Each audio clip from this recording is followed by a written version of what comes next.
This is what you need to run for president. Without it, you're a nobody. Let's see what a nobody can do with a YouTube channel. Have you ever thought about how much it actually costs to buy a president? In 2024, more than $15 billion was spent trying to influence a single election. To put that in perspective, the entire 1952 presidential campaign cost a grand total of $11 million. When you adjust that for inflation, it still doesn't even come close at $138 million. Let me put it for you this way. $138 million wouldn't even get you 2 weeks of campaign ads. Imagine writing a single check for $50 million to make sure your preferred candidate wins. Well, you don't have to imagine it because that's what happens every single election cycle. The 50 biggest donors alone pumped $2.5 billion directly into super PACs. $2.5 billion from 50 people. And research proves this money changes how politicians vote.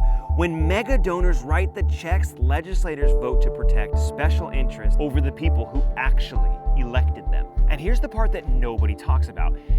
Democrats have a secret weapon. The 4 largest public sector unions spent $915 million on politics in the last election cycle. On the federal level, 98.8% went to Democrats. Not every union member is a Democrat, but union executives are making sure that 99 cents of every single dollar are going to Democrats. That's not representation, that's a shakedown. And you know what? I would be saying the same thing if the shoe were on the other foot. I want you to picture a dinner in Washington, D.C. tonight. Pharmaceutical executives, energy company lawyers, tech billionaires, all in the same room, all writing checks. In 2024, lobbying hit a record of $4.4 billion spent, and this was just in one single year. Pharma dropped $293 million. Meta spent $24 million just to make sure Congress sees things their way. And what are they lobbying for? Your groceries, your mortgage, your kid's future? No. They're lobbying so that they can collect their slice of the $39 trillion pie.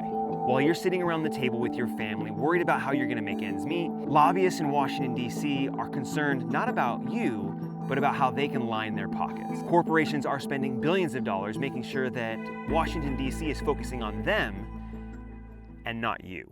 This last one doesn't get talked about enough. Most people think primaries are democratic. You vote and the best person wins, right? Wrong. The party actively works to exclude outsiders before voters ever get a chance. Candidates with less connection to the machine are less likely to even make it onto the ballot. And once they make it in, members of Congress calibrate what they say and how they vote, not based on what's right, but out of fear that they might get crossed with party bosses. You say the wrong thing, and then you find yourself getting primaried in the next election cycle. Party bosses don't just pick the candidate, they control them once they are members of Congress. Donors buy the candidate, lobbyists buy the policy, and then party bosses make sure that only pre-approved candidates ever make it through to become representative. For most of American history, there was no way around it. You either played the game or you went home. But that was until the internet and YouTube. A platform with 10 million subscribers doesn't need any money. It doesn't need lobbyists, and it doesn't need permission from party bosses. I'm a regular dad fed up with Washington, D.C. and the problem that they created. On YouTube, a subscription is a ballot. I need just over 500 more subscribers to get to level 2 of my campaign. No donors, no lobbyists, no party bosses. Just us. Hit subscribe,